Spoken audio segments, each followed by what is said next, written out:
இந்த காலை வேளையிலும் எல்லாரும் சேர்ந்து கொஞ்ச நேரம் கர்த்தரை ஆராதிக்க போறோம். எவ்வளவு என்ன பெரிய சூழ்நிலை இருந்தாலும் எதை குறித்து கலங்க வேண்டாம், பயப்பட தேவையில்லை. கர்த்தர் நம்மோடு இருக்கிறார். அவர் நமக்கு பெரிய காரியங்களை செய்வார். நன்றியுள்ள இருதயத்தோடு நாதன் இயேசுவை நான் பாடுவேன் என்ற பாடலை எல்லாரும் சேர்ந்து உற்சாகமாக கரங்களை தட்டி பாடுவோம்.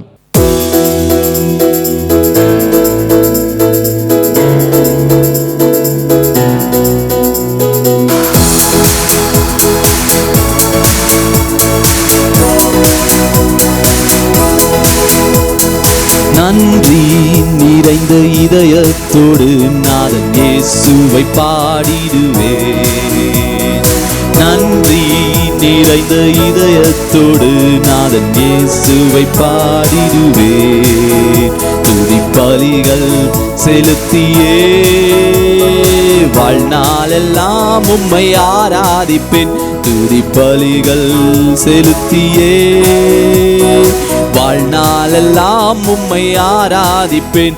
என் இயேசு நல்லவர், என் இயேசு வல்லவர், என் இயேசு பெரியவர், என் இயேசு பரிசுத்தர், என் இயேசு நல்லவர், என் இயேசு வல்லவர், என் இயேசு பெரியவர், இயேசு பரிசுத்தர்.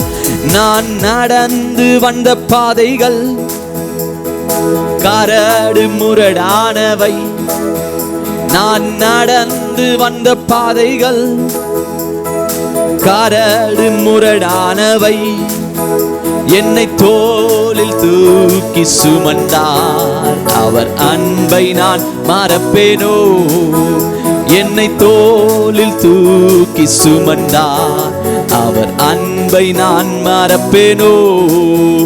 என் இயேசு நல்லவர், எல்லாரும் சேர்ந்து என் இயேசு வல்லவர், என் இயேசு பெரியவர், என் இயேசு பரிசுத்தர், என் இயேசு நல்லவர், என் இயேசு வல்லவர், என் இயேசு பெரியவர், இயேசு பரிசுத்தர். என் கரத்தை பிடித்த நாள் முதல் என்னை கைவிடவே இல்லை.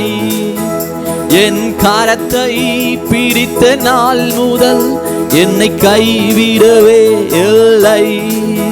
அவரின் நேசம் எந்த இன்பம், அவர் நாமம் உயர்த்துவேன். அவரின் நேசம் எந்த இன்பம், அவர் நாமம் உயர்த்துவேன். என் இயேசு நல்லவர், என் இயேசு வல்லவர், என் இயேசு பெரியவர், என் இயேசு பரிசுத்தர், என் இயேசு நல்லவர், என் இயேசு வல்லவர், என் இயேசு பெரியவர், என் இயேசு பரிசுத்தர்.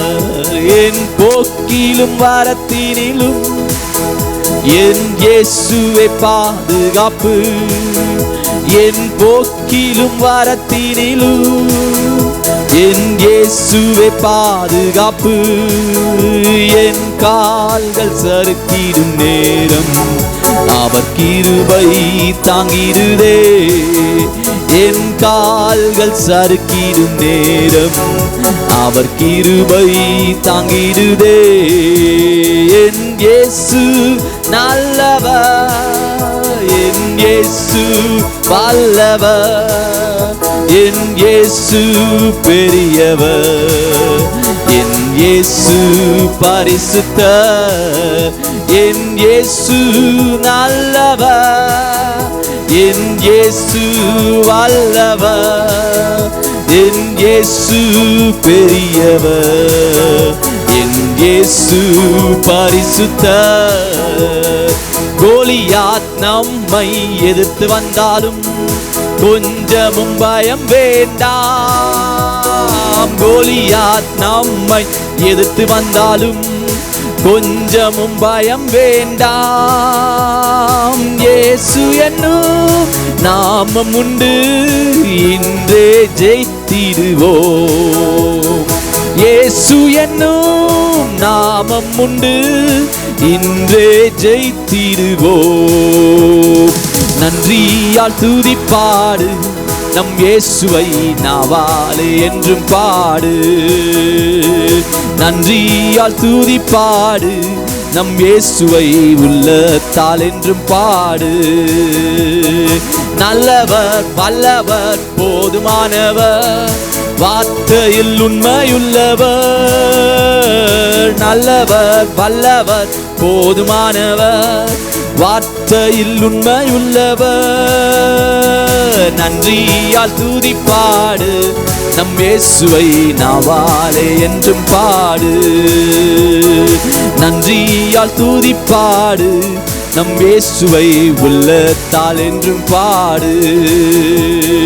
செங்கடல் நம்மை சூழ்ந்து கொண்டாலும் சிலுவையின் நிழலுண்டு. செங்கடல் நம்மை சூழ்ந்து கொண்டாலும் சிலுவையில் நிழலுண்டு. பாடிடுவோம் துதித்திடுவோம், பாதைகள் கிடைத்து விடும். பாடிடுவோம் துதித்திடுவோம், பாதைகள் கிடைத்து விடும். நன்றியால் துதிப்பாடு, நம் இயேசுவை நாவாலே என்றும் பாடு. நன்றியால் துதிப்பாடு, நம் இயேசுவை உள்ளத்தால் என்றும் பாடு. நல்லவர் வல்லவர் போதுமானவர், வார்த்தையில் உண்மை உள்ளவர்.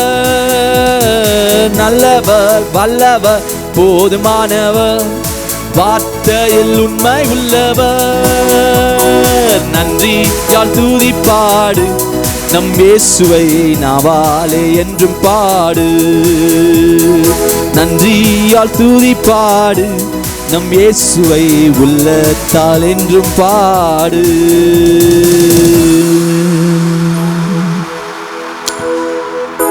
Hallelujah, we worship you, Father. உம்மை ஆராதிக்கிறோம், உம்மை தொழுது கொள்ளுகிறோம். நீ நல்லவர், நீ நல்லவர், என்றும் நன்மைகளை செய்கின்றவர். என் இயேசு நல்லவர், என் இயேசு வல்லவர், என் இயேசு பெரியவர், என் இயேசு பரிசுத்தர். ஆமாண்டவரே, நாங்க நடந்து வந்த பாதையெல்லாம் கரடு முரடானவை அப்பா. கோலியாத் போன்ற பிரச்சனைகள், செங்கடலை போன்ற ஆண்டவரே அப்பா, ஆண்டவரே பாதைகள் எங்களை நெருக்கி ஆண்டவரே நாங்க முன்ன போக முடியாம தடுத்த நாட்கள் உண்டு, தடுத்த நேரங்கள் உண்டு.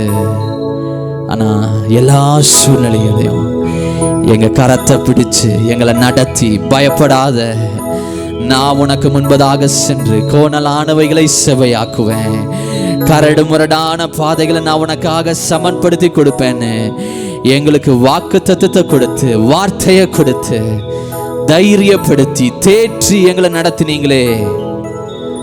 அந்த அன்பை நினைச்சு நாங்க பாடுறோம் ஆண்டவரே. அந்த அன்பை நினைச்சு நாங்க உள்ளத்தின் ஆழத்திலிருந்து துதிக்கிறோம். நீ நல்லவர் என்று சொல்லுகிறோம்.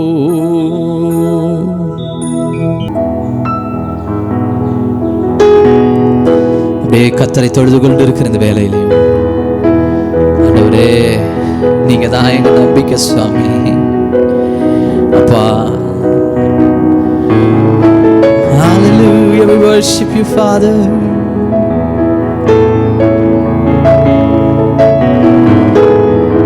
கர்த்தர் மேல் நம்பிக்கையாயிருந்து கர்த்தரையே தம்முடைய புயபலமாக கொண்டிருக்கிற மனுஷன் பாக்கியவான்ற வசனத்தின் மனமாய் ஆண்டவரே, நாங்க உங்களை தான் நம்புறோம் ஆண்டவரே.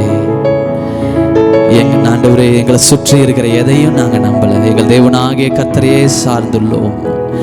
நீங்கள் தான் எங்களை விடுவிக்கிறவர், நீங்கள் தான் எங்களை நடத்துகிறவர், எங்க குடும்பத்தை பாதுகாக்கிறவர், எங்களை போஷிக்கிறவர், வனாந்திர பாதையிலும் ஆண்டவரே எங்களை நடத்துகிறவர். ஹல்லேலூயா.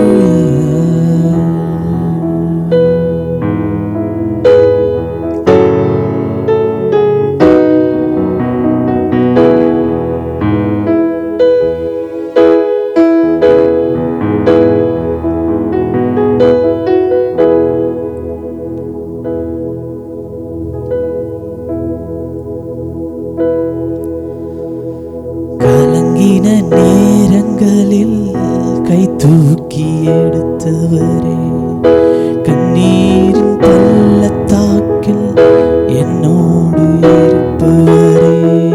கலங்கின நேரங்களில் கை தூக்கி எடுத்தவரே, கண்ணீரின் பள்ளத்தாக்கில் என்னோடு இருப்பவரே. உறவுகள் மறந்தாலும் நீர் என்னை மறப்பதில்லை, காலங்கள் மாறினாலும் நீர் மட்டும் மாறவில்லை. உறவுகள் மறந்தாலும் நீர் என்னை மறப்பதில்லை, காலங்கள் மாறினாலும் நீர் மட்டும் மாறவில்லை. எங்கதான்ப்பா எங்க நம்பிக்கை, அன்றி வேறு துணை இல்லை. நீங்கதான்ப்பா எங்க நம்பிக்கை, அன்றி வேறு துணை இல்லை.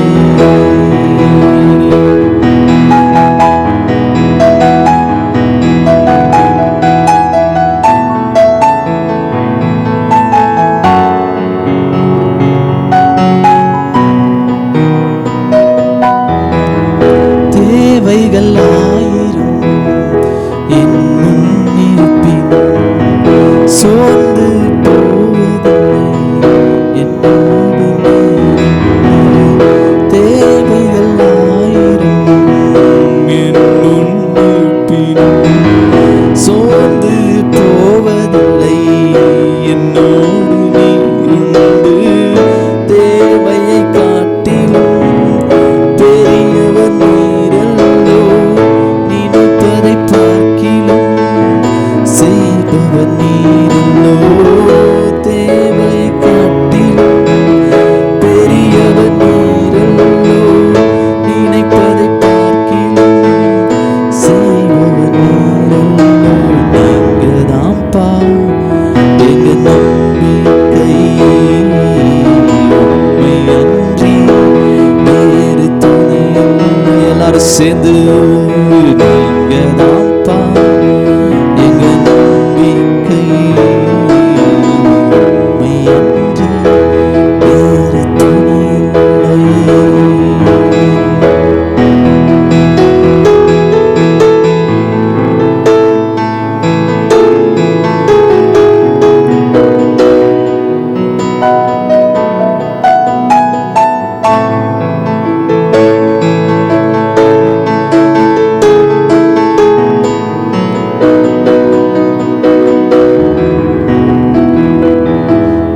மனிதரின் பூஷணையில் மனமடி வடிவதில்லை, நீருந்தன் பக்கம் உண்டு, தோல்விகள் எனக்கு இல்லை.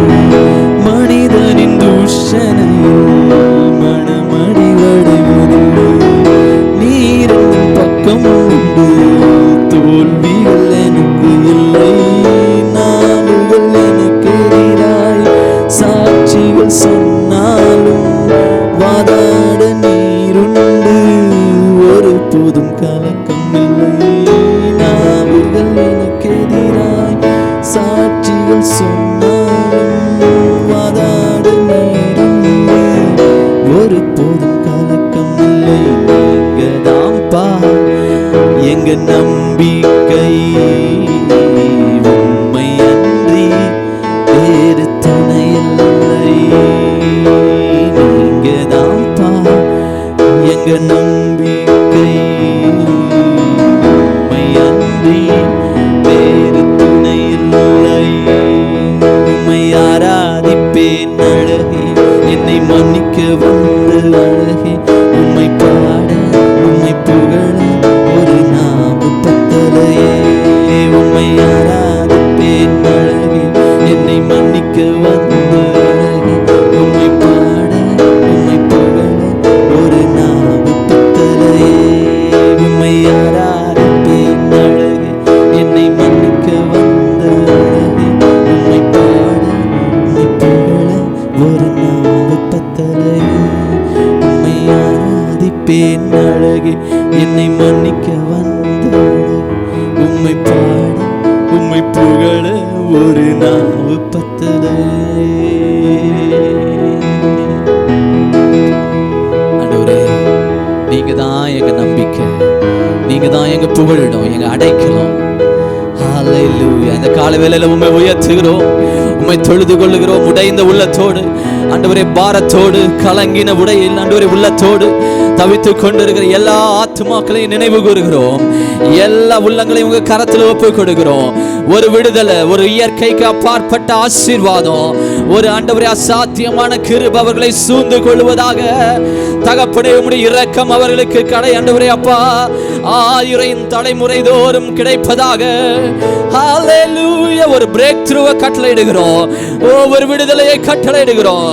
கர்த்தரை தெய்வமாக கொண்ட ஜனமே, நீ வெட்கப்படுவதில்லை, நீ தோற்கடிக்கப்படுவதில்லை, நீ உடைந்து ஆண்டவரே ஹல்லேலூயா we worship you. எல்லாருக்கும் உங்க கிருபையை கிடைக்க பண்ணுங்க, உங்க ஆசீர்வாதங்களை கிடைக்க பண்ணுங்க. ஹல்லேலூயா. ஒரு விடுதலை உண்டாகட்டும், ரட்சிப்பு உண்டாகட்டும். எந்தெந்த பகுதிகளெல்லாம் வாழ்க்கையில் ஆண்டவரே உம்முடைய தொடுதல் தேவைப்படுதோ எல்லா பகுதிகளிலும் உம்முடைய தொடுதல் கிடைப்பதாக. கர்த்தரை அசைவாடுவீராக ஆண்டவரே. இயேசுவின் நாமத்தில் கேட்கிறோம் நல்ல பிதாவே. ஆமென், ஆமென், ஆமென். அறிவிப்புகளை நம்ம கவனிக்கலாம். சண்டே கிளாஸ் குழந்தைங்களுக்கு இந்த லாக்டவுன் டேஸில் அவங்க சண்டே கிளாஸ் மிஸ் பண்ணக்கூடாதுன்ட்டு அவங்களுக்கு ஒவ்வொரு சனிக்கிழமை 6:30 மணிலேருந்து 7:30 மணி வரைக்கும் அவங்களுக்கு ஜூமில் சண்டே கிளாஸ் நடக்கும். பேரண்ட்ஸ் குறித்து வைத்துக்கொள்ளுங்க. உங்கள் குழந்தைங்கள அந்த 1 hour கண்டிப்பாக அவங்கள உட்கார வைங்க. ஸ்கூலெல்லாம் ஆன்லைனில் பார்க்குறாங்க. நம்ம ஆண்டவர் கொடுக்குற அந்த கனத்தை குழந்தைங்களுக்கு இப்போத்துலேருந்தே நம்ம சொல்லி கொடுக்கலாம். அதனால் மறக்காமல் குழந்தைங்கள உட்கார வைங்க. அதே போல் யூத்துக்கு ஒவ்வொரு நாளும் அவங்க இந்த கொரோனாலாம் இப்போ அதிகரிக்கிறனால அவங்க ஒரு ப்ரேயர் பண்ணிட்டு வராங்க, கான்ஃபரன்ஸ் ப்ரேயர் பண்ணிட்டு வராங்க. ஒவ்வொரு நாளும் 9லேருந்து 9:30 வரைக்கும். அதனால் யூத் இருந்தீங்கன்னா குறித்து வைத்து கொள்ளுங்கள். இது எல்லாருமே சேர்ந்து பண்ணுறாங்க. உங்களுக்கு நீங்களும் இதில் சேர்ந்து ஜெபிக்கணுன்னா என்கிட்டயோ இல்லை ரவீனா கிட்டேயோ நீங்கள் கூப்பிட்டு சொல்லுங்கள். உங்களையும் இந்த கான்ஃபரன்ஸ் காலில் நாங்கள் இணைத்து கொள்ளுகிறோம். இன்னொரு முக்கியமான அறிவிப்பு என்னென்னா, நம்ம ஏற்கனவே அறிவித்தது போல் அந்த 120 days ப்ரேயர் 120 நாள் ஜெபத்திட்டம் இந்த வருஷம் நம்மளுக்கு இருக்குது. இதில் ஃபஸ்ட்டு 10 days ப்ரேயர் இந்த மாதம் நம்மளுக்கு நடக்க இருக்குது. அதாவது ஜனவரி 21 ஜனவரி 30 வரைக்கும் இந்த முதல் 10 நாள் ஜெபம் நம்மளுக்கு இருக்குது. இரவு நேரத்தில் 10:30 மணிலேருந்து 11:30 மணி வரைக்கும். இது எல்லாத்துக்கும் ஓரளவுக்கு ஓகேயான டைமாக செலக்ட் பண்ணியிருக்கிறாங்க. ஏன்னா குறைஞ்சது 100 பேராச்சும் இந்த ஜெபத்தில் கலந்து கொள்ளணும். இதில் நம்ம விசேஷமாக தேசத்துக்காக தான் நம்ம ஜெபங்களை ஏறெடுக்க போகிறோம். அதனால் இதில் நீங்கள் மறக்காமல் கலந்து கொள்ளுங்கள்.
அன்று சாயங்காலத்தில் அவர் அவர்களை நோக்கி, அக்கரைக்கு போவோம் வாருங்கள் என்றார்.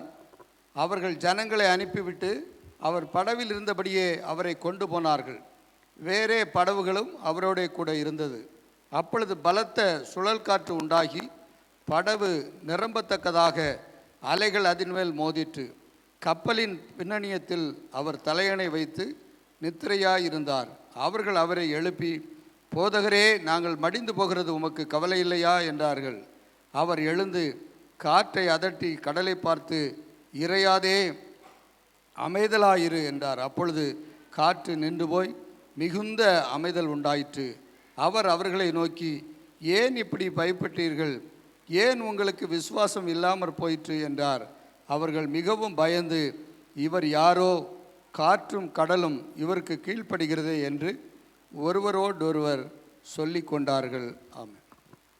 எல்லாருக்கும் தெரிந்த ஒரு வேத பகுதியை வாசித்திருக்கிறோம். பல முறை தேவனுடைய ஊழியர்கள் இதிலிருந்து உங்களுக்கு பிரசனங்களை பண்ணியிருக்கிறார்கள். இன்றைக்கு இதை ஏன் நாம் தியானிக்க போகிறோம் என்றால், இதில் நீங்கள் படிக்கும் பொழுது தேவன் ஒரு வாக்கு தத்தத்தை கொடுக்கிறார் சீஷர்களுக்கு. என்ன கொடுக்கிறாரு? நம்ம 35 அவர் அவர்களை நோக்கி, அக்கறைக்கு போவோம் வாருங்கள், let us go to the other shore. அக்கறைக்கு போயிடுவோம். அது ஒரு ப்ராமிஸ், ஒரு வாக்கு தத்தம். அப்போது நமக்கும் தேவன் வாக்கு தத்தங்களை கொடுக்கிறார். எல்லாருக்குமே வாக்கு தத்தங்களை ஆண்டவர் கொடுக்கிறார். புதிய ஆண்டில் நமக்கு கொடுக்கப்பட்ட வார்த்தை, நீரூற்றாய், ஊறுகிற நீரூற்றாய் இருப்பாய், ஜீவ ஊற்று, ஜீவ நதிகள் புறப்படும். 2 வாரம் நம்ம அந்த செய்தி கேட்டிருக்கிறோம். ஸோ நாம் இந்த ஆண்டு அதை நாம் எதிர்பார்ப்போம். ஒவ்வொருவரையும் கர்த்தர் அவர்களுக்கும் அவங்க குடும்பத்துக்கும் நம்முடைய தேசத்துக்கும் நம்மை ஒரு நீரூற்றான ஆசீர்வாதம் நிறைந்தவர்களாக தேவன் நம்மை வைப்பார். சரி, ஒரு பக்கம் வாக்கு தத்தங்கள் இருக்கிறது. இந்த சம்பவத்தில் நம்ம என்ன பார்க்க போகிறோம்னா, எப்பொழுதுமே வாக்கு தத்தம் கொடுத்த உடனே நிறைவேறும் என்று நாம் யோசிக்கிறோம். ஆனால் அந்த வாக்கு தத்தம் நிறைவேறுவதற்கு நடுவில் ஒரு சின்ன ஒரு போராட்டம், அதை நம்ம தாண்டுவது அவசியமாக இருக்கிறது என்பதை ஆவியானவர் நமக்கு வெளிப்படுத்துகிறார். விளங்கிட்டீங்களா? வாக்கு தத்தம் நடக்கும். இதை நீங்கள் படித்து பார்த்தீங்கன்னா, அக்கறை போய் சேர்ந்துட்டாங்க. ஒரு பிரச்சனையும் அவங்களுக்கு வந்தது, ஆனால் போய் சேர்ந்துட்டாங்க. வாக்கு தத்தம் நிறைவேறினது. ஆனால் நடுவில் என்ன வந்தது? ஒரு புயல் வந்தது. நான் இந்த வாக்கு தத்தம் நம்ம சபையில் கொடுத்த வாக்கு தத்தம் அப்படின்னு சொல்லாமல், எந்த ஒரு வாக்கு தத்தத்தையும் கர்த்தர் உங்களுக்கு தனிப்பட்ட வாழ்க்கையிலே கொடுத்திருந்தாலும், உங்களோடு கூட பேசியிருந்தாலும், உங்கள் மனதுக்குள்ளே வந்திருந்தாலும், அது நிறைவேறுவதற்குள்ளாக ஒரு விசுவாசத்தை போதிக்கிற ஒரு விசுவாச அனுபவத்திற்குள்ள தேவன் எப்பொழுதுமே நம்மை வழி நடத்துவார். விசுவாசத்தினாலும் பொறுமையினாலும் தான் தேவனுடைய வாக்கு தத்தங்களை நாம் சுதந்திரித்து கொள்ள முடியும். ஆட்டோமேட்டிக்காக வாக்கு தத்தம் அப்படியே நடக்காது. அது எப்படி நடக்கும்? விசுவாசத்தினாலும் பொறுமையினாலும். அதை தான் நாம் பார்க்க போகிறோம். அப்போ அக்கறைக்கு போவோம் என்று சொன்னார். உங்கள் எல்லாருக்கும் இந்த கதை தெரியும். போகிற வழியில் ஒரு புயல் வந்தது. அப்போது இப்போ நான் கேட்குறேன், புயல் ஆண்டவர் அனுப்புனாரா சாத்தான் அனுப்புனானா? யார் அனுப்புனா? யார் அனுப்பியிருப்பா? பிசாசு தான். ஆண்டவர் தான் வாக்கு தத்தம் கொடுத்தா நிறைவேற்ற தான் விரும்புவார். அப்போது பிசாசானவன் எப்பொழுதுமே வாக்கு தத்தம், தேவனுடைய உண்மையான வார்த்தை நமக்கு நிறைவேறாதபடி யுத்தம் பண்ணுகிறவனாய் காணப்படுவான். அப்போது போவோன்னு சொல்லிட்டார்ல, எப்படியாவது இவங்களை பயமுறுத்தி கலாட்டா பண்ணி அவன் ட்ரை பண்ண பார்க்குறான். இவ்வளோதான் அவனுடைய வேலை. ஆகவே தான் பைபிளில் இயேசு சொன்னார், உலகத்தில் உங்களுக்கு என்ன உண்டுன்னாரு? உபத்திரம் உண்டு, அதோட நிறுத்தல, ஆனாலும் திடன் கொள்ளுங்கள், நான் உலகத்தை. அப்போ நீங்களும் ஜெயிப்பீர்கள் என்று சொல்லிட்டார். அப்போஸ்தலனாகிய பவுல் சொல்லும் பொழுது, மாம்சத்தோடும் இரத்தத்தோடும் உங்களுக்கு போராட்டம் அல்ல, துரைத்தனங்கள் அதிகாரம் ஒரு பட்டியல் கொடுக்குறார். கொடுத்துட்டு சொல்கிறாரு, அதுக்கப்புறம் சொல்கிறாரு, பிசாசின் தந்திரங்களோடு எதிர்த்து நிற்க. பிசாசுன்னு சொல்லல, நல்லா கவனிங்க. பிசாசின் தந்திரம்தான். சிங்கத்தை போல கெர்ச்சிக்கிற சிங்கம் கிடையாது. சிங்கங்கிறது நம்முடைய சிங்கம் தான், யூதா கோத்திரத்தின் சிங்கம். ஆமென். சிங்கத்தை போல தந்திரம். அவனை ஆண்டவர் ஜெயித்து விட்டார். அந்த தந்திரத்தை தான் அவன் காட்டுறான். ஒரு பயமான ஒரு காரியங்கள், பொய்யான காரியங்கள், தந்திரம். எவ்வளோ பேர் தந்திரம் பண்ணி நம்ம ஏமாத்துறாங்க. அதே போல தான் அவன் பொய்யனும் பொய்யுக்கு பிதாவுமாய் இருக்கிறான். அப்போது இந்த உலகத்தில் நமக்கு வாக்குத்தத்தங்கள் நிறைவேற முடியாதபடி போராட்டங்கள் வரத்தான் செய்யும். இன்றைக்கி உங்களுக்கு இந்த பிரசங்கத்தில் 6 ஆங்கில எழுத்தில் பி என்கிற தலைப்பில் உங்களோடு கூட பேசும்படியாக விரும்புகிறேன். முதல்ல அந்த 6 என்னன்னு சொல்லிடுறேன். ஒன்று இந்த சம்பவத்தில் என்ன பார்க்குறோம்? they were all in the plan of God. பிளான்னா என்ன? தேவனுடைய திட்டம், தேவனுடைய சித்தத்தில் தான் இருந்திருக்காங்க. பிளான். ரெண்டாவது, அவங்க தேவனுடைய பிளானில் இருக்கிறாங்கங்கிறத அவங்க மறந்துட்டாங்க. ஒன்று. ரெண்டாவது, ப்ராமிஸ், அக்கறைக்கு போவோம், ஒரு ப்ராமிஸ் கொடுத்தாரு, அதையும் மறந்துட்டாங்க. மூணாவது, அவருடைய பவர்னா என்ன? வல்லமை உள்ளவர் கூட தான் இருக்கார், பிரயாணம் பண்ணுறார், அந்த வல்லமையும் மறந்துட்டாங்க. நாலாவது, அந்த பிரசன்ஸ், தேவ பிரசன்னம் அவர்களோடு கூட இருக்கிறது, தேவன் இருக்கிறார், பிரசன்னத்தை மறந்துட்டாங்க.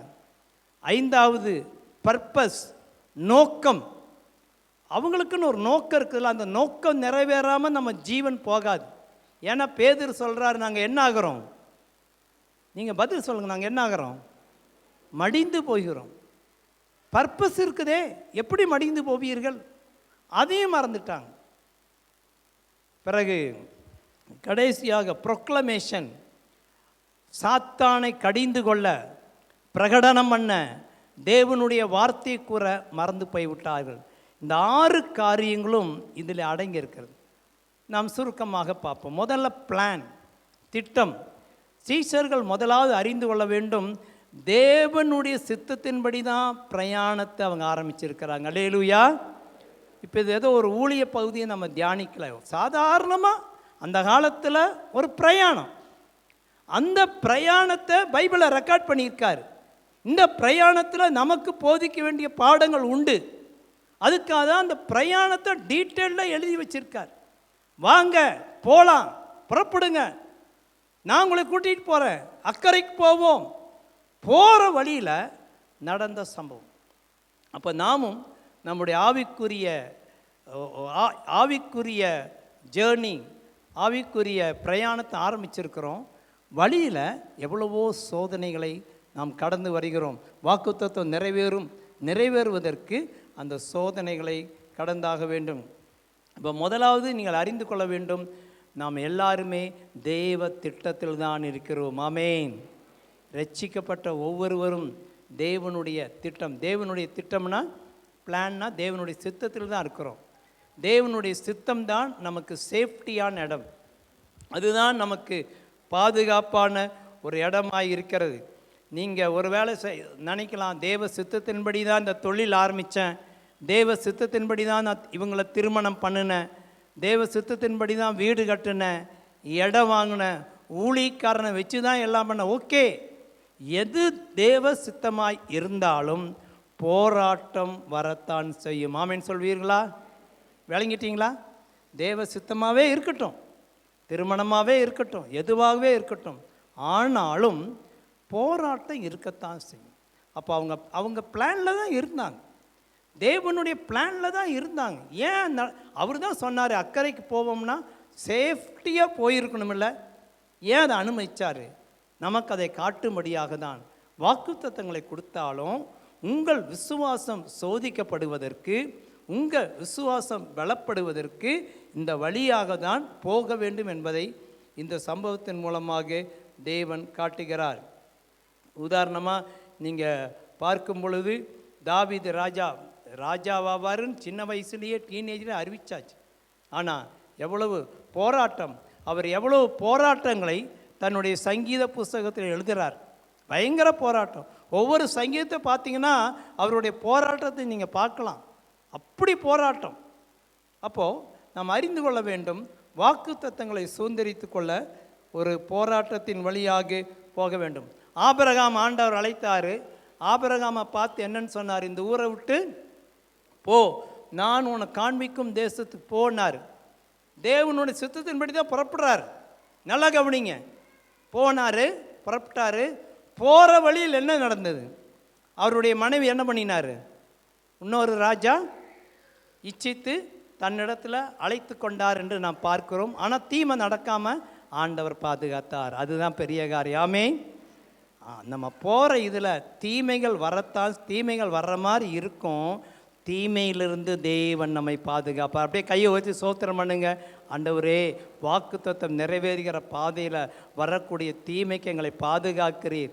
நன்றி நன்றி நன்றி ஆண்டவரே, ஸ்தோத்திரம். அப்போ அவருக்கு தீமை எப்படி இருக்கும், எவ்வளோ நாளுன்னு எழுதப்படலை. ஆனால் ராஜா தொடரல, அப்படி தான் பைபிள் எழுதியிருக்குது. ஆனால் ஒரு தீமை. ஆனால் அதுக்கப்புறம் ஆபிரகாம் போய் அவருக்கு ஜெபம் பண்ண. ஆபிரகாம் தேவ சித்தத்தின் மனிதன், பரிசுத்தமான நீதிமான். அவருக்கே அப்படி கீழ்ப்படிந்து தான் போனார். அதனால் ஆனாலும் அந்த போராட்டத்தை அவர் சந்தித்து அவர் விசுவாச பாதையிலே தேவன் அவரை பலப்படுத்த வேண்டியதாக இருந்தது.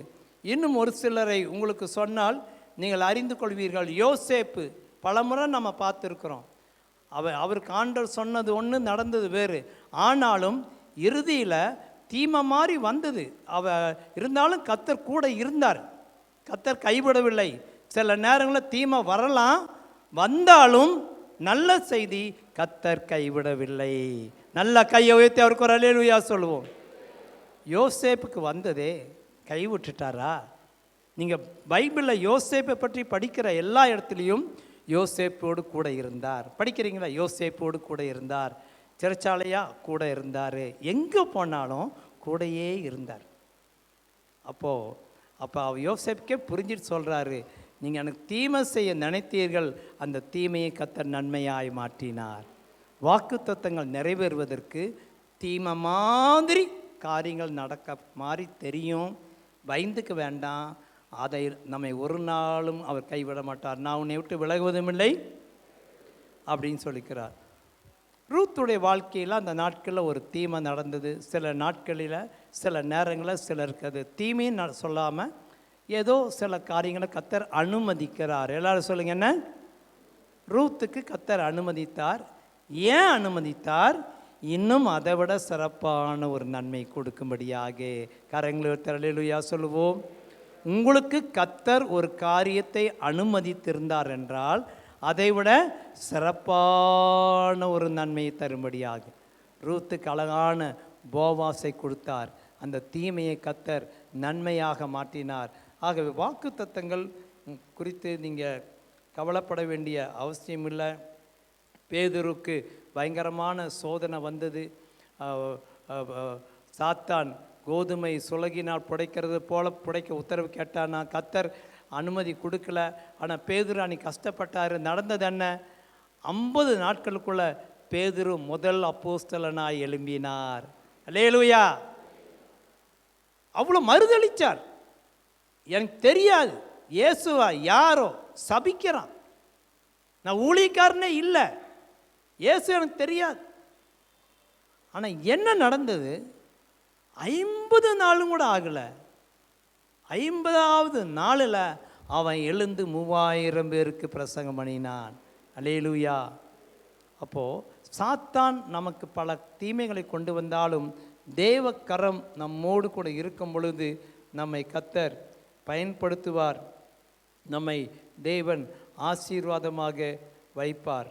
அப்போது எவ்வளோ நீதிமானாக இருந்தாலும் சோதனை வழியாய் போய்தாகணும். பைபிள் 3 பேரை தான் நீதிமானுன்னு சொல்லுது. யாராவது பார்க்காம சொல்வீங்களா அந்த 3 பேர் யாருன்னு? எவ்வளோ பெரிய கஷ்டம் வந்தாலும் அவங்க 3 பேரை காப்பாற்றுவேன்னார். யார் அவங்க? கரெக்ட். தானியேல், நோவா, யோபு. தானியேல், நோவா, அப்படி எழுதி இருக்குது. வீட்டில் போய் பாருங்கள், எஸ்ஐக்கள் 14:14 வருது. 3 முறை அவங்க பேரை சொல்கிறாரு. எவ்வளவு பெரிய பிரச்சனை வந்தாலும் இந்த 3 பேரை நான் காப்பாற்றிடுவேன், ஆனால் அவங்க குடும்பத்தாரை நான் விட்டுருவேன். 3 பேர், அவங்க 3 பேர் அவரை கவர்ந்து கொண்டார். என்னமோ எனக்கு தெரியல. ஆனால் அவங்க 2 பேர், அதில் 2 பேர் பயங்கர கடுமையான சோதனை. யோபுக்கு வந்தது, ஆனால் யோபை கர்த்தர் காப்பாற்றினார். தானியேலுக்கு வந்ததா இல்லையா? கர்த்தர் காப்பாற்றினார். நான் என்ன சொல்கிறேன், நிறைய வாக்குத்தத்தங்களை கர்த்தர் கொடுத்துருக்காரு. ஆனால் அதன் வழியாய் போகும் பொழுது தீமை வர்ற மாதிரி இருக்கத்தான் செய்யும். ஆனால் தேவன் இறுதியிலே நம்மை காப்பாற்றுவார். ஆமென். காப்பாற்றுவார். அந்த வார்த்தை நிறைவேறியே தீரும். நான் உன்னை விட்டு விலகுவதுமில்லை. சத்தமாக இன்னொரு முறை சொல்லுங்க, உங்களுக்காக சொல்லுங்க. அவர், இன்னொரு முறை. அப்போ பீலையாமினுடைய சாபத்தை என்னவா மாற்றினார்? ஆசீர்வாதமாக மாற்றினார். சரி, சபிச்சுக்கோ, ஆனால் நீ சபிக்கிறியா? சபிச்சுக்கோ, ஆனால் நான் வந்து அந்த சாபத்தை என்னவா மாற்றிடுவேன். அதுதான் ஆண்டவர். அதனால பயந்துக்காதீங்க. யார் உங்களுக்கு சாபம் போட்டிருந்தாலும் அவர் ஆசீர்வாதமாய் மாற்றுகிற தேவன் நம்முடைய தேவன். அப்பேற்பட்ட தேவனாக இருக்கிறார். இன்னும் பைபிளில் நீங்கள் பார்க்கும் பொழுது ஆமான் மொர்தெகாய்க்கு விரோதமாய், யூத ஜனத்துக்கு விரோதமாய், எஸ்தருக்கு விரோதமாய் எவ்வளவு தீங்கான காரியத்தை அவன் பண்ணினான். நடந்தது என்ன? சில நாட்களில் முடிவு வந்தது. அப்படியே ரிவர்ஸ் ஆகி போய்விட்டது. அல்லேலூயா. தேவன் அவர்களை பாதுகாத்து கொண்டார். ஸோ பைபிள் முழுவதும் நிறைய வாக்குத்தத்தங்கள் இருக்கிறது. யூத ஜனங்கள் தேவனுடைய ஜனங்கள், நான் பாதுகாப்பேன்னு சொல்லியிருந்தாலும் அவர்களும் கடின பாதையில் சில நேரங்களில் போனாலும் ஒவ்வொரு முறையும் அவர்கள் கர்த்தரை நோக்கி கூப்பிட்ட பொழுது தேவன் அவர்களை விடுதலையாக்கினார். ஒன்றை அறிந்து கொள்ள வேண்டும், நமக்கு அந்த சோதனைகள் வரும் பொழுது பொறுமையை கையாள வேண்டும். யாக்கோபு 5ஆம் அதிகாரம் 11ஆம் வசனத்தை வாசிப்போம்.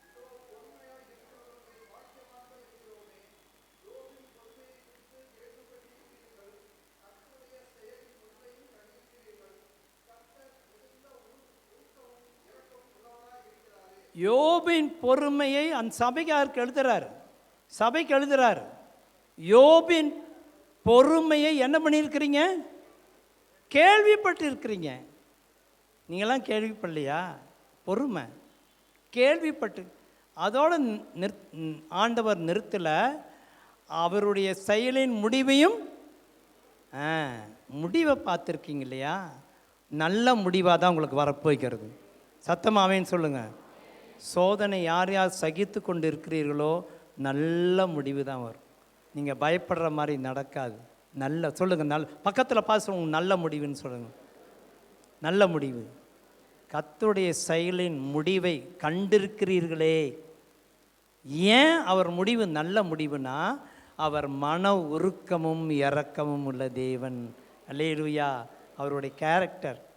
நீங்கள் யார்கிட்ட போய் சிக்கினீங்கன்னா, கடினமான ஒரு ஆள்கிட்ட சிக்கினீங்கன்னா அவன் எப்படி இருப்பான்? ஆண்டவர் எப்படியோ, கர்த்தருடைய குணம் எப்படி? அவர் மன இரக்கம் உள்ளவர், உருக்கமுள்ளவர், இறங்குகிற தேவன். நல்ல முடிவு தான் இந்த ஆண்டு கர்த்தர் தருவார். தீமை நமக்கு நேரிடாது. தீமை வர்ற மாதிரி தான் வரும். அதுக்காக தான் உங்களுக்கு பிரசங்கம் பண்ணுறேன். தீமை வர்ற மாதிரி தான் காரியங்கள் காட்டும். ஆனால் முடிவு நல்ல முடிவாக. அல்லேலூயா. நல்ல முடிவு. அதை பொறுமை. ஏன் சில நேரங்களில் கர்த்தர் நமக்கு போராட்டங்களை அனுபவிக்கிறார். பழைய வருஷமே முடிஞ்சு போயிடும் நினச்சேன். நானே அப்படி தான் நினச்சேன். எனக்கு எல்லாமே பழைய வருஷத்தோடு முடிஞ்சிடும். ஆனாலும் சற்று சில நேரங்களில் நாம் யோசிக்கிறோம். ஆனாலும் சில நேரங்களில் கர்த்தர் அனுமதிக்கிறது எதற்குன்னா, பொறுமையை கற்றுக்கொள்ளும்படியாக. எல்லாரும் சொல்லுங்கள், எதற்கு? சத்தமாக சொல்லுங்கள். இன்னொரு முறை. என்ன பொறுமை? பொறுமைக்கு ஒரு பேர் பைபிளில் இருக்குது. யார் கரெக்டாக சொல்லுவீங்க? நீடிய பொறுமை. அதை படிச்சிருங்க. எபிரேயர் 6:11.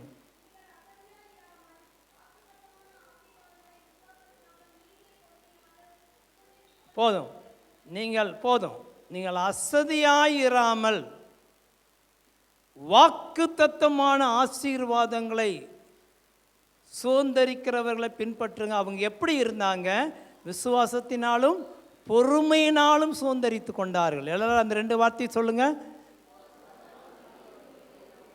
இவ்வளவுதானுங்க வாக்கு தத்தத்தை பற்றி நீங்கள் அறிய வேண்டியது. இவ்வளவுதான். விசுவாசம், அப்புறம் சுதந்தரிச்சுக்கலாம். எழுதி வச்சிட்டார். விசுவாசத்தில் ட்ரைனிங் கொடுப்பாரு, பொறுமையில் ட்ரைனிங் கொடுப்பாரு, நடந்துடும். அவ்வளவுதான். அப்படி எடுத்துக்குங்க. இன்னும் என் பொறுமை எனக்குள்ளே எதிர்பார்க்குறாரு.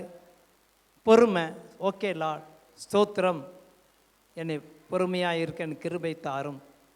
விசுவாசம் என் விசுவாசத்தை பலப்படுத்தும். விசுவாசத்தை இன்க்ரீஸ் பண்ண விரும்புகிறார். அது அது கேரக்டர் டெவலப் பண்ண விரும்புகிறார். நாம் அதற்கு இடம் கொடுக்க வேண்டும். அப்போது இந்த மாதிரி பாதையில் நீங்கள் போகும் பொழுது நீங்கள் எப்படி இருக்கணும்? இதுதான் என்னாலே முடியல, என்னால் முடியாத உங்களுக்கு சொல்லித்தர நம்ம எல்லாருமே சேர்ந்து பண்ணுவோம். கஷ்டத்தின் பாதையில் போகும் பொழுது, நல்லா கவனிங்க எல்லாரும், கஷ்டத்தின் பாதையில் போகும் பொழுது, துன்பத்தின் பாதையில் போகும் பொழுது, சரீரத்தில் வலி, வேதனை, வியாதி, பலவீனம், அந்த பாதையில் போகும் பொழுது, கடன் பிரச்சனை, போராட்டம், வீட்டில் நிம்மதி இல்லை, அந்த பாதையில் போகும் பொழுது ஒரு காரியத்தை நீ பண்ணுங்கிறார். என்னாலேயே முடியல, கஷ்டப்படுறேன், நான் ட்ரை பண்ணுறேன், ரொம்ப பிரயாசப்படுறேன், ஆனால் அது செய்யணுங்கிறார். அது என்னன்னு பார்ப்போம். யாக்கோபு 1 2 3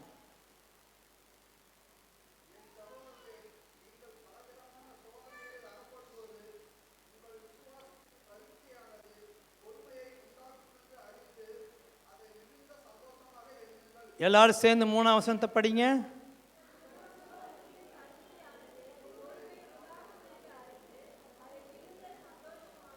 முடியுமா? அதான் அப்படி சந்தோஷமாக இருக்கணுங்கிறார். பலவிதமான சோதனை, அந்த லிஸ்ட்டில் எல்லாத்தையுமே உள்ளே கொண்டு வரார். பலவிதமான சோதனை, அங்கேயும் விசுவாசத்தையும் பொறுமையும் கொண்டு வரார். 2 கொண்டு வரார். எல்லாருமே அதை கொண்டு வராங்க. கொண்டு வந்துட்டு நேரிடும் பொழுது இதை எப்படி எண்ணுங்கள்? மிகுந்த, அந்த வார்த்தையை மிகுந்த சந்தோஷம். எல்லாரும் மறுபடியும் அந்த 2 வார்த்தையை சேர்த்து சொல்லுங்க. மிகுந்த. முடியுமா? அதை தான் செய்யும். நானே கஷ்டப்பட்டு என்னை சந்தோஷப்படுத்திக்கிறேன். அப்படி தான் இருக்கணும். மிகுந்த praise the Lord, praise the Lord. எனக்கு இது வந்தபடியால் கர்த்தருக்கு ஸ்தோத்திரம். அவ்வளவுதான். இதை அனுபவிச்சிங்க, பரவாயில்ல, ஸ்தோத்திரம் சொல்லுங்க, ஸ்தோத்திரம். அவ்வளவுதான். அந்த ஸ்தோத்திரம் ஒரு சந்தோஷமாய் நமக்கு வர வேண்டும். மிகுந்த சந்தோஷமாய் எண்ணுங்கள். அதை ஒரு சந்தோஷமாய் எண்ணுங்க.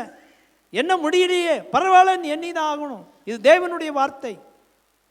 அப்போ பைபிள் என்ன சொல்லுது? தேவனிடத்தில் மன மகிழ்ச்சியாயிரு. அவ்வளவுதான். அதுக்கு தான் சொல்கிறாரு, நீ மகிழ்ச்சியாக இருந்தீன்னா நான் செஞ்சிருவேங்கிறார். குழந்தை அழுதுகிட்டே இருக்குது, பிடிவாதமா, நீ நல்லா சிரி, உனக்கு என்ன பண்ணித்தரேன். பெற்றோர் சொல்கிறாங்கள, சிரிச்சின்னா வாங்கித்தாரேன்.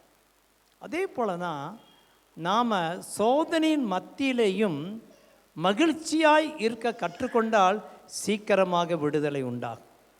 பவுலும் சீலாவும் எப்படிங்க அந்த அடி, கையில் அடி, காலில் அடி, முட்டியில் அடி, அந்த வேதனையில் பாடுறாங்க. சந்தோஷமாக இருந்தால் சங்கீதம் பாட கடவன் பைபிள் சொல்லுது. சந்தோஷத்தில் பாடுறாங்க, விடுதலை வந்தது.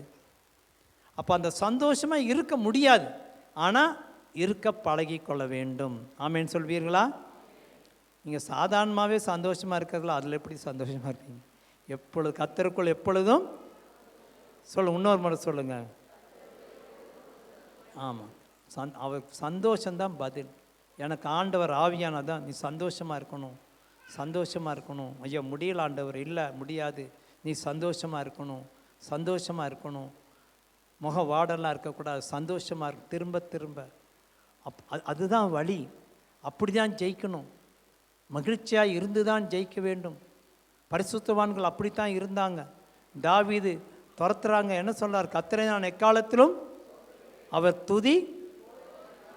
அதுதான், அப்படிதான் இருந்தார்கள். அந்த நேரத்தில் ஸ்தோத்திரத்தில் நாம் சந்தோஷமாக இருந்து பழகி, இப்போ யோசிச்சு பாருங்க, சீஷர்கள் அதில் சந்தோஷமாக இருந்திருப்பாங்களா, இருந்திருக்க மாட்டாங்களா? முடியல. என்னமோ ஆண்டவர் கொஞ்சம் இறக்கப்பட்டார், கிருபப்பட்டார். ஆனால் நமக்கு கர்த்தர் போதிக்கிறாரு. யாக்கோபு அதுக்கு பிறகு எழுதுகிறாரு, இப்படியெல்லாம் வரும், நீ சந்தோஷமாக இரு அப்படின்னு நமக்கு அவர்கள் டிப்ஸ் கொடுக்குறார்கள். இன்னும் பார்த்தீங்கன்னா, அந்த காலத்தில் எஸ்ரா ஆலயத்தை கட்டும் பொழுது ஆண்டவர் தான் ஆலயத்தை கட்ட அந்த ஏவுதல் கொடுக்குறார். தேவ சித்தத்தின்படி தான் செய்கிறார் எஸ்ரா. ஆனாலும் என்ன வந்தது? போராட்டம் வந்தது. இறுதியில் ராஜாவே உதவி செய்தார். ஆமே. நெகேமியா உபவாசம் எடுத்தார், அழுதார், ஜெபம் பண்ணார், தேவனுடைய முகத்தை தேடினார். ஆண்டவர் போய் எருசலேம் அலங்கத்தை கட்டுன்னு பாரத்தை கொடுத்தாரு. தேவன் தான் திட்டத்தை கொடுத்தாரு. ஆனால் போகும் பொழுது என்ன வந்தது? பிரச்சனை வந்தது. 10 முறை மிரட்டல் வந்தது. வேலையை நிறுத்தினாங்க, தடை பண்ணாங்க. இறுதியில் 52 நாளில் வேலையை முடிச்சிட்டாரு. புரியுதுங்களா உங்களுக்கு? தேவன் தான் சொன்னார். அழுதார், ஜெபம் பண்ணார், உபவாசம் எடுத்தார், ப்ராஜெக்ட் ஆரம்பித்தார். இடையில ஒரு புயல். நான் தான் சொல்கிறேன், இடையில ஒரு புயல். அந்த புயலை பார்த்து பயப்பட வேண்டாம், தேவன் நமக்கு உதவி செய்வார். வாக்குத்தத்தம் நிறைவேறியே தீரும். ஆமேன்னு சொல்லுங்க, நீங்களே சொல்லுங்க, வாக்குத்தத்தம் நிறைவேறியே தீரும். ஆமேன். அப்போது பைபிளில் இவ்வளவு உதாரணங்களை இந்த மாலை வேளையிலே நான் பார்த்துருக்குறோம். எலியா என்ன பண்ணுறாரு? கொஞ்சம் ஒரு புயல் வந்தது. அப்போ தான் 850 தீர்க்கதரிசிகள் கொன்றாரு. எசபேல் மிரட்டல் கடிதம் அனுப்புகிறா. ஒரு பெண், ஒரு அம்மா, ஒரு பொம்பளைன்னு வச்சுக்கோங்களேன், அனுப்புகிறா, உன்னை கொண்டு போட்டுருவேன் 24 மணி நேரத்தில். அவர் போய் சூரச் செடியின் கீழே உட்கார்ந்து அழுகிறார். என்னை எடுத்துக்கொள்ளும், என் பிதாக்களை பார்க்கலும் நான் நல்லவன் அல்ல. ஆண்டவர் என்ன சொல்கிறார்? இங்கேப்பா முடியல, இந்த புயலுக்கு பயந்துக்காத, நீ ராஜாக்களை அபிஷேகம் பண்ண வேண்டும், எலிசாக்களை எழும்ப பண்ண வேண்டும், வெகு தூரம், நீ இன்னும் வெகு தூரம் பிரயாணம் பண்ண வேண்டும். சத்தமாமேன்னு சொல்லுவோம். வெகு தூரம் பிரயாணம் இருக்குது. ஆக ஒரு புயலை பார்த்து அவ்வளவுதான், உனி ஒன்றும் இல்லை, வாழ்க்கை முடிஞ்சது, ஊழியம் முடிஞ்சது, அவ்வளோதான். இல்லை இல்லை இல்லை, கிடையாது. இது வழியில் வரக்கூடிய ஒரு காரியம், ஒரு டிஸ்டர்பன்ஸ். இதுக்கப்புறம் நீண்ட தூரம் ஒரு பிரயாணத்தை தேவன் நம்ம ஒவ்வொருவருக்கும் வைத்திருக்கிறார். சத்தம் அல்லேலூயா சொல்லுவோம். சிம்சோன் முடி கட் பண்ணோன்னு முடிஞ்சதுன்னு யோசித்தாரு. கண்ணு குருடாக்கிட்டாங்க, முடிஞ்சதுன்னு யோசித்தாரு. முடியல. கர்த்தர் பலனை கொடுத்து மீண்டும் முடி வளர்ந்து 3000 பேரை சத்துருக்களை கொன்று போட்டான். அவனுடைய பேர் விசுவாச பட்டியலில் எபிரேயர் 11ஆம் அதிகாரத்தில் வருது. சிம்சோன் பாவின்னு தான் பிரசங்கம் பண்ணுறாங்க. பாவியா எபிரேயர் 11 கொண்டு வரார். விசுவாச வீரர் லிஸ்டில் சிம்சோன் பேரை கொண்டு வரார். ஏன் கொண்டு வராரு? அவன் வாழ்க்கையை வெற்றியாய் முடித்தான். இடையில ஒரு புயல் வந்தது, புயலை சிக்கினான். அதுக்கப்புறம் கர்த்தரை விசுவாசித்து ஆண்டவருடைய சத்துருக்களை அவன் பழி வாங்கினான். ஆகவே அருமையானவர்களே, நமக்கு இந்த புயலை நம்மால் மேற்கொள்ள முடியும். நீங்கள் அறிந்து கொள்ள வேண்டும், நாம் தேவனுடைய சித்தத்தில் தான் இருக்கிறோம். கடைசியாக ரெண்டு வசனங்களை சொல்லி நான் முடித்து விடுகிறேன். எரேமியா 29:11 நினைக்கிறேன். படிங்க யாரோ ஒருவர்.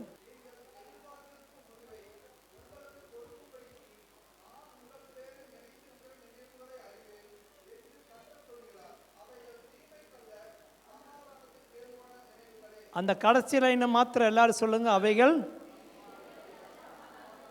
இன்னொரு மாதிரி சத்தமா சொல்லுங்க, தீமைக்கு அல்ல. அல்லேலூயா. பைபிளே எழுதிட்டார், தீமைக்கு அல்ல. புயல் வந்து தீமைக்கல்ல, சமாதானத்துக்கு ஏதுவானவைகளே. கைகளை உயர்த்தி ஸ்தோத்திரம் பண்ணுங்க. Praise the Lord, praise the Lord. தீமைக்கல்ல, உனக்கு வந்திருக்கிற புயல் தீமைக்கல்ல, சமாதானத்துக்கு ஏதுவானவைகளே. அல்லேலூயா. சமாதானத்துக்கு ஏதுவானவைகள். இன்னொரு வசனம் வாசிக்க வேண்டாம், உங்கள் எல்லாருக்கும் தெரிஞ்ச வசனம், ரோமர் 8:28. அன்றியும் கர்த்தரில் அன்பு கூறுகிறவர்களுக்கு சகலமும், அன்பு கூறுகிறவர்கள், தேவனிடத்தில் அன்பு கூறுகிறீர்களா? தேவனிடத்தில் அன்பு கூறுகிறவர்களுக்கு சகலமும் நன்மை, தீமை இல்லைங்க சொல்றாருல்ல, சகலமும் நன்மை. ஆனால் உங்களுக்கு அது தீமை மாதிரி தெரியும். நான் என்ன செய்கிறது? நானும் என்ன பண்ணுவேன்? எனக்கும் தீமை மாதிரி தெரியுது, எனக்கு வர சோதனைகள். ஆனால் தீமை அல்ல. கர்த்தரில் அன்பு கூறுகிறவர்களுக்கு சகலமும் நன்மைக்கு எதுவாகவே நடைபெறுகிறது. இதை நீங்கள் விசுவாசித்தால் போதும். கர்த்தர் கூட இருக்கிறார், இருந்தாலும் புயல் வரும். கப்பலில் இருந்தார் இல்லை, இருந்தும் சாத்தான் தாக்குறான்னா பார்த்துங்களேன். கர்த்தர் உங்களோட 24 மணி நேரம் இருந்தாலும் புயல் வரும். ஆனால் தீமைக்கல்ல, சமாதானத்துக்கு ஏதுவானவைகளே. நல்ல கையை விட்டு அல்லேலூயா சொல்லுவோம். கிதியோன் ஆண்டவர் என்னன்னு கூப்பிட்றாரு? கூப்பிட்டு என்னன்னு சொல்கிறாரு? கர்த்தர் உன்னோடு இருக்கிறார். அவன் கேட்குறான், ஆண்டவரே நீர் என்னோடு கூட இருந்தால் இவைகளெல்லாம் எங்களுக்கு நடக்கலாமா? இல்லைப்பா, நீ புறப்பட்டு போ, அவங்கள உன் கையில் ஒப்பு கொடுப்பேன் அப்படிங்கிறார். அவன் கேட்குறான், கர்த்தர் கூட இருந்தா? ஆமாம், கர்த்தர் கூட இருந்தாலும் தீமை நடக்கிற மாதிரி சோதனைகள் வரும். முடிவில் ஜெயம் நம்முடையதாக இருக்கிறது. உங்கள் விசுவாசமே உலகத்தை ஜெயிக்கிற ஜெயம். மாற்றி சொல்லுங்க, என்னுடைய விசுவாசமே உலகத்தை இன்னொரு முறை சத்தமா, இன்னொரு முறை. ஆகவே தேவனுடைய பிளான், அதான் உங்களுக்கு சொன்னேன், தேவனுடைய திட்டத்தில் தான் இருக்கிறீங்க. திட்டத்தில் இருந்தாலும் சோதனைகள் வரத்தான் செய்யும். ஜெயம் உங்களுடையதாக இருக்கிறது.